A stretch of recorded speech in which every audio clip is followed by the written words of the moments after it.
I made a commitment to the Lord at a very, very young age and knew that I was going to live my whole life serving the Lord.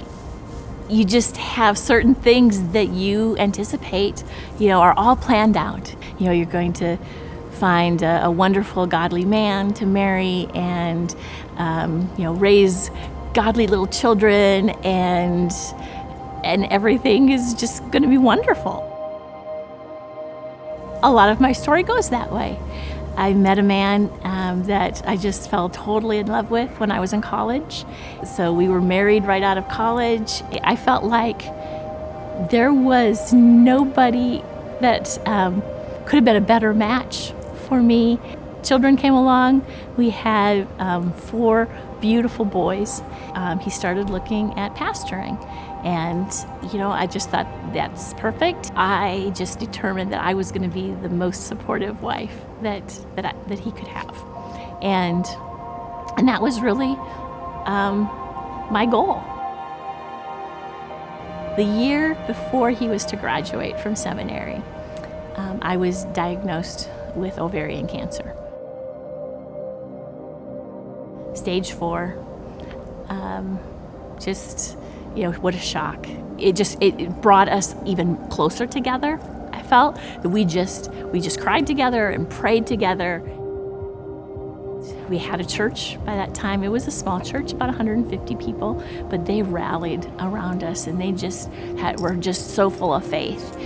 So that was in October of 2007, and had major surgery and then right into chemo. And my husband, up until that point, had just been so full of faith. He'd been praying I would wake up in the middle of the night and I would hear him praying over me. Right around that time, December 15th, that all stopped. I would wake up and there was no more prayers. It became very evident that there was something wrong in our relationship. And I would ask him, "What's going on with you?"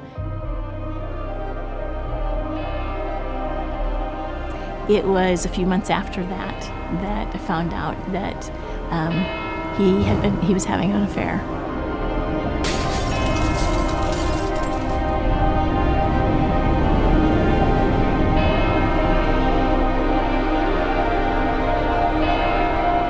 I came home one night and he wasn't around, and the boys hadn't seen him and didn't know where he was.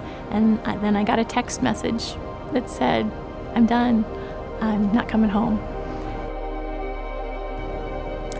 It still is painful, but so painful that not knowing if I could breathe sometimes. So, here we are, 10 years later, and the cancer didn't go away.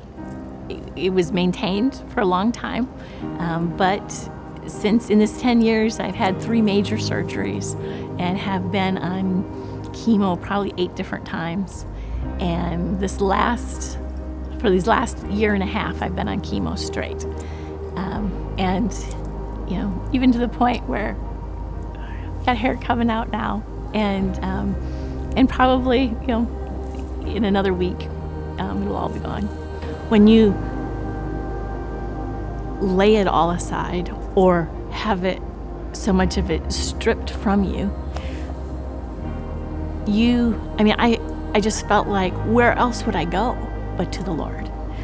I love to garden and I love being out in my garden, but unless a seed dies and is cracked open, nothing can grow out of that seed, and it's just a seed. Some seeds are really neat looking, but it's when you're allowed to be broken that the Lord can create a new, living, beautiful thing that comes up out of that.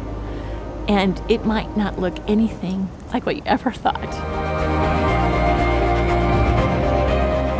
It's okay. It's okay not being in control, because things have happened in these last 10 years that I don't know if I could have planned them.